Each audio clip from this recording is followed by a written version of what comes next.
Hello student, नमस्कार सभी को। मैं सविता स्वागत करती हूँ अपने परिवार द एग्जाम्स अड्डा पे। आप सब कैसे हैं? उम्मीद करती हूँ आप सब अच्छे होंगे, मस्त होंगे, अच्छे से अपनी तैयारी कर रहे होंगे। आई होप आप सबको पता ही होगा, जिन्हें नहीं पता है उनके लिए एसएससी जीडी के एडमिट कार्ड आ चुके हैं। तो आपको द एग्जाम्स अड्डा टीम की तरफ से all the best for you exams. तो शुरू करते हैं बिना किसी देरी के साथ आज की शानदार क्लास को। तो पहला क्वेश्चन है आज का, भातखंडे संगीत महाविद्यालय कहाँ स्थित है? ऑप्शन ए हो जाएगा Lucknow, option B Chandigarh, option C Ahmedabad, option D Allahabad. तो आपको इन चार विकल्प में से राइट आंसर बताना है। तो हम पहले देखते हैं भातखंडे संगीत महाविद्यालय के बारे में कुछ पॉइंट।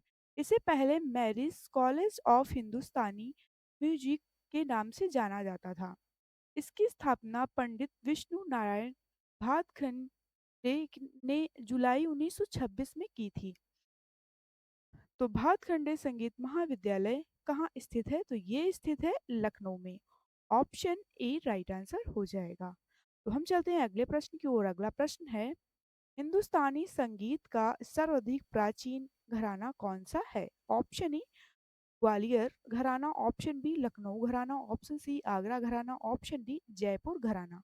तो आपको इन चार ऑप्शन में से राइट आंसर बताना है। हिंदुस्तानी संगीत का सर्वाधिक प्राचीन घराना कौन सा है? तो हम बात करते हैं ग्वालियर घराना की। तो ग्वालियर घराना सबसे पुराना ख्याल घराना है। इसकी स्थापना 16वीं शताब्दी मुगल सम्राट अकबर के शासनकाल में यह घराना बहुत लोकप्रिय था। हिंदुस्तानी संगीत का सर्वाधिक प्राचीन घराना कौन सा है? तो ये हो जाएगा ग्वालियर घराना। ऑप्शन ए राइट आंसर हो जाएगा। तो अगला क्वेश्चन है, पादप रोगों का सबसे उत्तरदायी कारक कौन है? ऑप्शन ए फफूंदी, ऑप्शन बी विषाणु, ऑप्शन सी जीवाणु, ऑप्शन डी प्रोटोजोआ। तो आपको इन चार ऑप्शन में से राइट आंसर बताना है। पादप रोगों का सबसे उत्तरदायी कारक कौन सा है? तो ये हो जाएगा फफूंदी। ऑप्शन ए वाले बच्चे बिल्कुल करेक्ट हो जाएंगे। तो हम देखते हैं फफूंदी के बारे में कुछ इंपॉर्टेंट पॉइंट। फफूंदी एक तरह का कवक है। फफूंदी गर्मी, नम और आर्द्रता से भरे वातावरण में पनपती है। फफूंदी बीजाणुओं के जरिए प्रजनन करती है। चलते हैं अगले क्वेश्चन की ओर। अगला क्वेश्चन है, रंगोली बिहू किस राज्य का प्रमुख त्योहार है? ऑप्शन ए असम का, ऑप्शन बी बिहार का, ऑप्शन सी उड़ीसा का, ऑप्शन डी पश्चिम बंगाल का। तो आपको इन चार ऑप्शन में से राइट आंसर बताना है। रंगोली बिहू किस राज्य का प्रमुख त्योहार है? तो हम देखते हैं राइट आंसर हो जाएगा ऑप्शन ए असम का। तो हम बात करते हैं, इसे बोहांग बिहू भी कहा जाता है। ये त्योहार अप्रैल के महीने में मनाया जाता है। असमिया नव वर्ष का प्रतीक माना जाता है। और हम देखते हैं ये त्योहार बसंत के आगमन का जश्न मनाया जाता है। देखते हैं अगला प्रश्न है, राजस्थान का पुष्कर मेला किस माह में लगता है? ऑप्शन ए अक्टूबर में, ऑप्शन बी फरवरी में, ऑप्शन सी नवंबर में, ऑप्शन डी मार्च में। तो आपको इन चार विकल्प में से राइट आंसर बताना है। तो हम बात करते हैं पुष्कर मेले की। तो ये मेला अजमेर जिले के पुष्कर शहर में लगता है। इसे ऊंट मेला भी कहा जाता है और ये मेला कार्तिक पूर्णिमा के दिन समाप्त होता है। राजस्थान में ऊँटों की कुल संख्या है। तो राजस्थान का पुष्कर मेला किस माह में लगता है? तो ये लगता है नवंबर माह में। ऑप्शन सी राइट आंसर हो जाएगा। अगला प्रश्न है, अमीर खुसरो का नाम किस वाद्य यंत्र के आविष्कार से संबंधित है? Option A sitar, option B tabla, option C shehnai, option D sarod. तो आपको इन चार ऑप्शन में से राइट आंसर बताना है। अमीर खुसरो के बारे में देखते हैं। अमीर खुसरो को खड़ी बोली का जनक माना जाता है। अमीर खुसरो सूफी संत, कवि, संगीतकार और विद्वान थे। ये गजल, कव्वाली, रूबाई और तबला जैसी कई तरह के संगीत और काव्य रूपों में रचना करते थे। तो आपको इन चार ऑप्शन में से राइट आंसर बताना है। अमीर खुसरो का नाम किस वाद्य यंत्र के आविष्कार से संबंधित है? तो ये संबंधित है सितार से। ऑप्शन ए राइट आंसर हो जाएगा। अगला प्रश्न है, भारतीय सांख्यिकी संस्थान आईएसओ कहाँ स्थित है? Option A Delhi, option B Bengaluru, option C Chennai, option D Kolkata. तो आपको इन 4 ऑप्शन में से राइट आंसर बताना है। भारतीय संघीय संस्थान के बारे में देखते हैं। तो ये इसकी स्थापना 1931 में प्रोफेसर पीसी महानोबिस ने की थी। ये संस्थान सांख्यिकी गुणवत्ता नियंत्रण और प्रबंधन अनुसंधान के क्षेत्र में काम करता है। भारतीय सांख्यिकी संस्थान कहाँ स्थित है? तो ये स्थित है कोलकाता में। ऑप्शन डी राइट आंसर हो जाएगा। तो देखते हैं अगला प्रश्न है हमारा।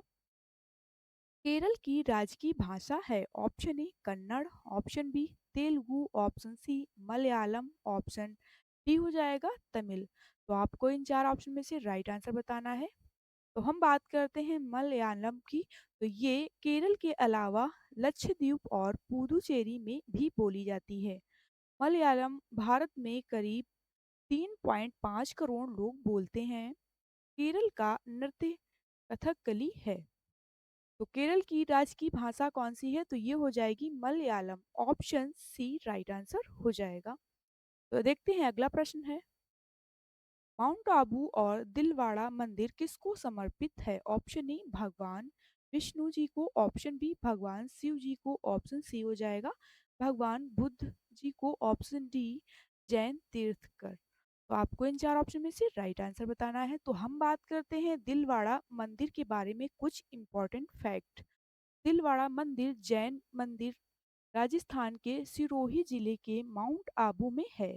दिलवाड़ा मंदिर परिसर में 5 मंदिर हैं और ये मंदिर संगमरमर से बने हैं और इसे बाकी नक्शी की गई है। तो दिलवाड़ा मंदिर किसको समर्पित है? तो ये समर्पित है जैन तीर्थकर।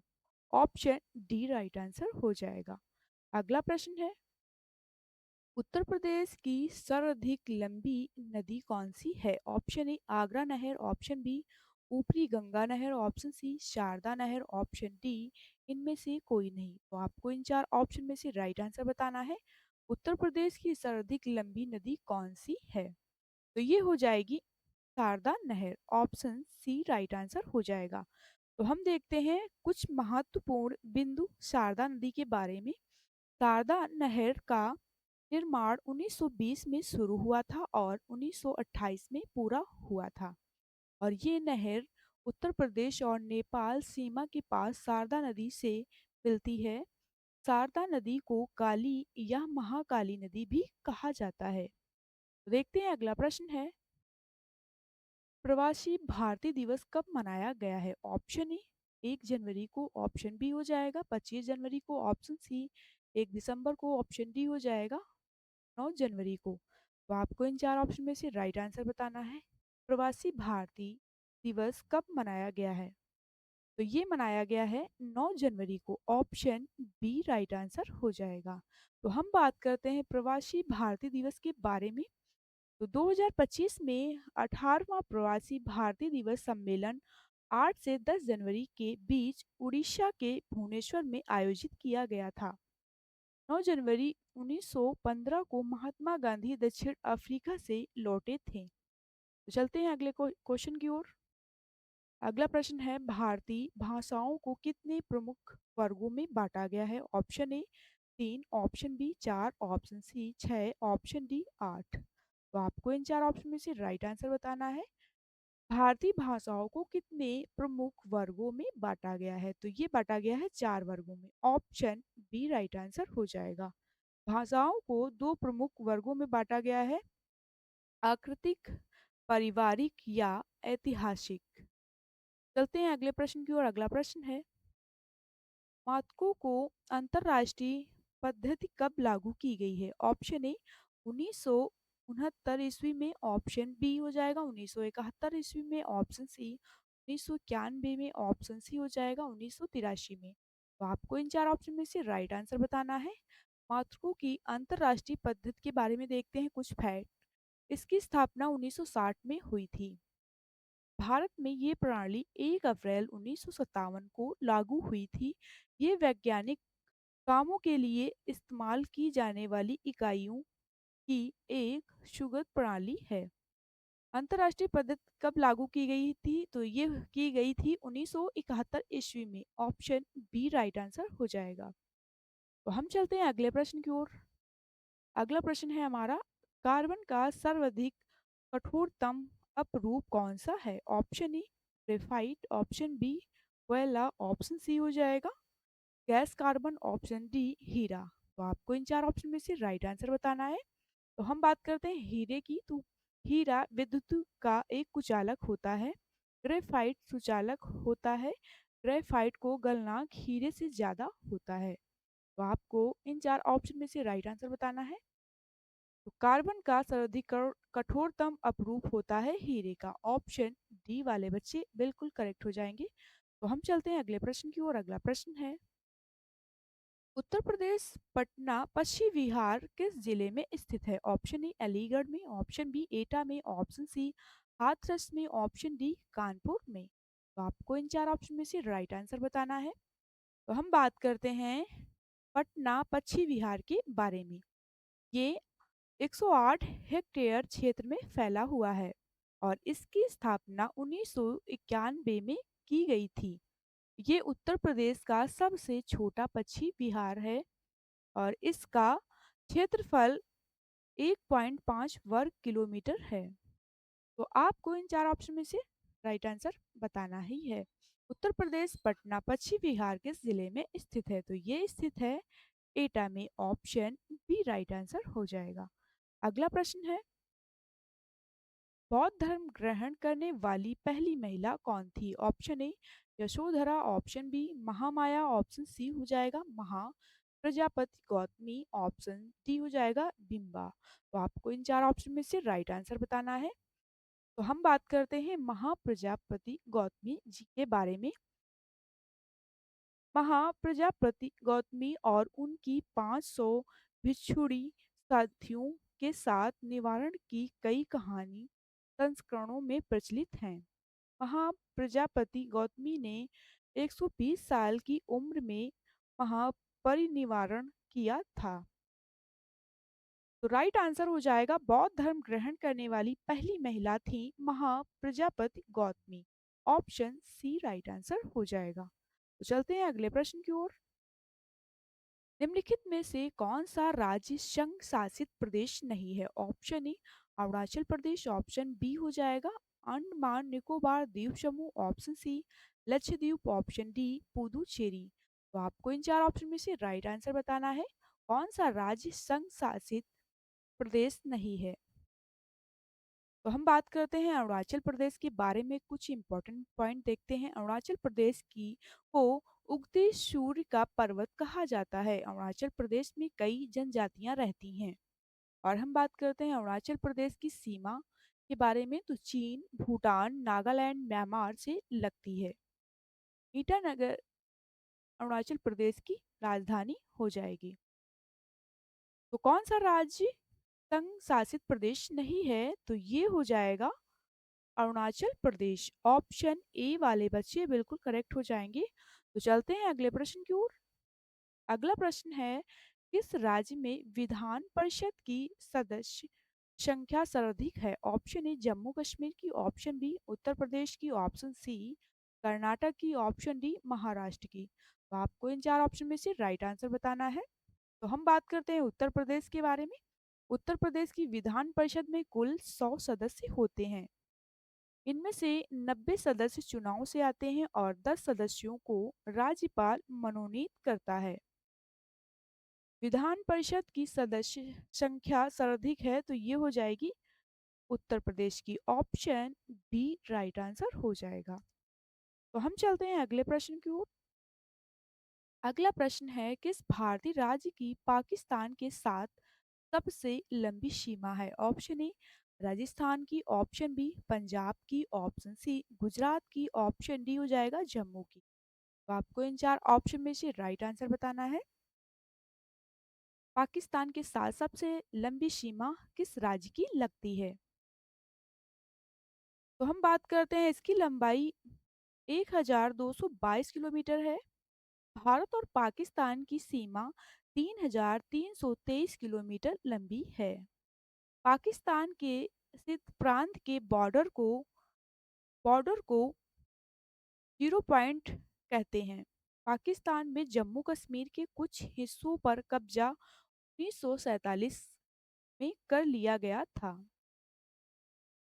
राइट आंसर हो जाएगा, पाकिस्तान के साथ सबसे लंबी सीमा लगती है जम्मू कश्मीर की। ऑप्शन डी राइट आंसर हो जाएगा।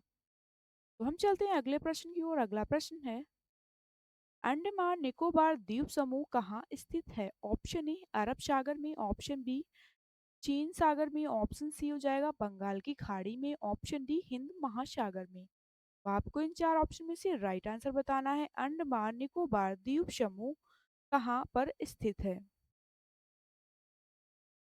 तो देखते हैं, राइट आंसर हो जाएगा ऑप्शन सी बंगाल की खाड़ी में। ऑप्शन सी राइट आंसर हो जाएगा। तो हम बात करते हैं, ये हिंद महासागर बंगाल की खाड़ी में स्थित है। ये दो द्वीप समूह से मिलकर बना है। ये इंडोनेशिया और थाईलैंड के निकट है। अंडमान निकोबार की राजधानी हो जाएगी पोर्ट ब्लेयर। चलते हैं अगले प्रश्न की ओर। अगला प्रश्न है, भारत का सबसे लंबा राष्ट्रीय राजमार्ग कौन सा है? तो हम बात करते हैं, ऑप्शन ए हो जाएगा NH 44, ऑप्शन बी हो जाएगा NH 53, ऑप्शन सी हो जाएगा NH 27, ऑप्शन डी हो जाएगा NH 48। तो आपको इन चार ऑप्शन में से राइट आंसर बताना है। तो हम बात करते हैं राष्ट्रीय राजमार्ग के बारे में कुछ इंपॉर्टेंट पॉइंट। ये उत्तर में श्रीलंका से दक्षिण से में कन्याकुमारी तक जाता है और इसकी लंबाई 3745 किलोमीटर है। ये राजमार्ग 11 राज्यों और 30 शहरों से होकर गुजरता है। तो सबसे लंबा राष्ट्रीय राजमार्ग कौन सा है? तो ये हो जाएगा NH 44, option A right answer हो जाएगा। तो देखते हैं अगला प्रश्न है, कोलकाता पतन किस नदी पर स्थित है? Option A Ganga, option B Hooghly, option C Damodar, option D हो जाएगा यमुना। तो आपको इन चार ऑप्शन में से राइट आंसर बताना है, कोलकाता पतन किस नदी पर स्थित है? तो हम बात करते हैं हुगली नदी की। तो हुगली नदी पश्चिम बंगाल में बहने वाली एक नदी है। कोलकाता पतन भारत का प्रमुख नदी पतन है। ये पतन हुगली नदी के किनारे स्थित है। कोलकाता पतन कोलकाता से 128 किलोमीटर अंतर्देशीय है। कोलकाता पतन, तो ये हुगली नदी के किनारे स्थित है। ऑप्शन बी राइट आंसर हो जाएगा। चलते हैं अगले प्रश्न की ओर। अगला प्रश्न है, तुलबुल परियोजना किस राज्य में स्थित है? Option A Jammu Kashmir, option B Himachal Pradesh, option C Rajasthan, option D Punjab. तो आपको इन चार ऑप्शन में से राइट आंसर बताना है। तो हम बात करते हैं तुलबुल परियोजना के बारे में। ये झेलम नदी पर वूलर झील के मुहाने पर बनी है। इस परियोजना का निर्माण 1882 में हुआ था। वूलर झील भारत की सबसे मीठे पानी की झील है। तुलबुल परियोजना ये स्थित है जम्मू कश्मीर में। ऑप्शन ई राइट आंसर हो जाएगा। अगला प्रश्न है, नीली क्रांति से संबंधित है। ऑप्शन ई नील उत्पादन से, ऑप्शन बी हो जाएगा मछली उत्पादन से, ऑप्शन सी जूट उत्पादन से, ऑप्शन डी कृषि से। तो आपको इन चार ऑप्शन में से राइट आंसर बताना है। तो हम बात करते हैं नीली क्रांति की। तो नीली क्रांति को भारत में 7वीं पंचवर्षीय योजना 1985-1990 के दौरान शुरू किया गया था। हीरालाल चौधरी को नीली क्रांति का जनक माना जाता है। अरुण कृष्णन को नीली क्रांति का भी जनक माना जाता है। तो हम बात करते हैं नीली क्रांति संबंधित है मछली उत्पादन से। ऑप्शन बी राइट आंसर हो जाएगा। तो हम चलते हैं अगले प्रश्न की ओर।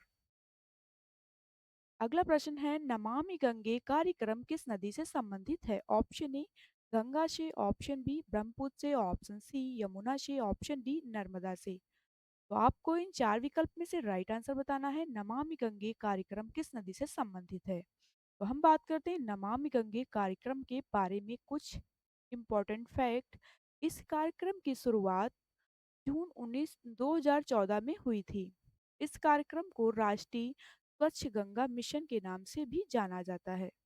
इसका उद्देश्य राष्ट्रीय नदी गंगा के प्रदूषण से प्रभावी कमी संरक्षण व दोहरी उद्देश्यों को पूरा करना।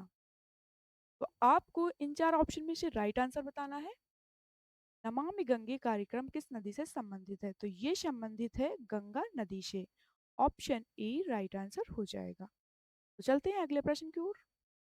अगला प्रश्न है, विश्व की प्रमुख नगरीय बस्ती कौन है? Option A Paris, option B London, option C हो जाएगा दिल्ली, ऑप्शन डी मैनचेस्टर। तो आपको इन 4 ऑप्शन में से राइट आंसर बताना है। विश्व की प्रमुख नगरीय बस्ती कौन सी है? तो हम बात करते हैं इंग्लैंड की। तो इंग्लैंड की राजधानी और सबसे अधिक आबादी वाला शहर है लंदन। यूरोप महाद्वीप में स्थित है। लंदन में कौन सी नदी बहती है? तो ये बहती है टेम्स नदी। विश्व की प्रमुख नागरिक बस्ती लंदन है। ऑप्शन बी राइट आंसर हो जाएगा। अगला प्रश्न है, विश्व व्यापार गठन संगठन डब्ल्यूटीओ की स्थापना कब हुई थी? 1948, ऑप्शन बी हो जाएगा 2000, ऑप्शन सी 1995, ऑप्शन सी हो जाएगा 2005 में। तो आपको इन 4 ऑप्शन में से राइट आंसर बताना है। विश्व व्यापार संगठन डब्ल्यूटीओ की स्थापना कब हुई थी? तो हम बात करते हैं डब्ल्यूटीओ के बारे में कुछ इंपॉर्टेंट पॉइंट। डब्ल्यूटीओ का मुख्यालय जिनेवा में स्थित है। ऑप्शन डब्ल्यूटीओ अंतर्राष्ट्रीय व्यापार से जुड़ा एक संगठन है। डब्ल्यूटीओ के सदस्य देशों की संख्या 164 है। तो डब्ल्यूटीओ की स्थापना हुई थी 1995 में। ऑप्शन सी राइट आंसर हो जाएगा। अगला प्रश्न है, अफीम का सबसे अधिक उत्पादन करने वाला देश कौन सा है? Option A Pakistan, option B Uzbekistan, option C Myanmar, option D Kyrgyzstan. तो आपको इन 4 ऑप्शन में से राइट आंसर बताना है। तो हम बात करते हैं म्यांमार की। म्यांमार भी अफीम का सबसे बड़ा उत्पादक देश है। वहीं भारत की बात करें तो अफीम की खेती मध्य प्रदेश, राजस्थान और उत्तर प्रदेश में होती है। उत्तर प्रदेश में अफीम का सबसे ज्यादा उत्पादन होता है। अफीम का सबसे अधिक उत्पादन करने वाला देश हो जाएगा Myanmar. Option C right answer हो जाएगा। चलते हैं अगले प्रश्न की ओर। अगला प्रश्न है हमारा, वायुमंडल में नाइट्रोजन कितने प्रतिशत है? ऑप्शन ए 50%, ऑप्शन बी हो जाएगा 60%, ऑप्शन सी 70%, ऑप्शन डी 78%। तो आपको इन 4 ऑप्शन में से राइट आंसर बताना है। वायुमंडल में नाइट्रोजन कितने प्रतिशत है? तो हम बात करते हैं ऑक्सीजन की मात्रा करीब 21% है।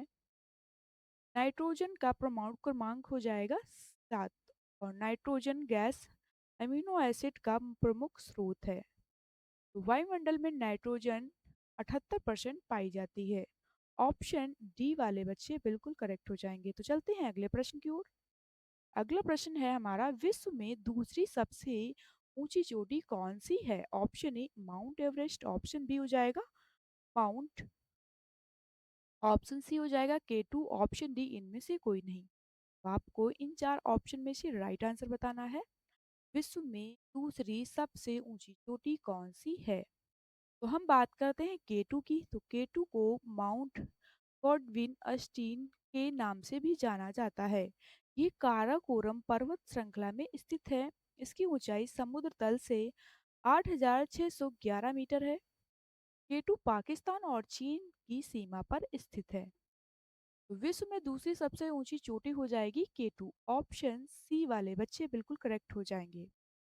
नेक्स्ट, तो आज का सेशन हमारा यहीं तक था। अगर आप लोगों को ये सेशन पसंद आया हो तो लाइक, शेयर और चैनल को सब्सक्राइब करें। जय हिंद, जय भारत। फिर मिलते हैं।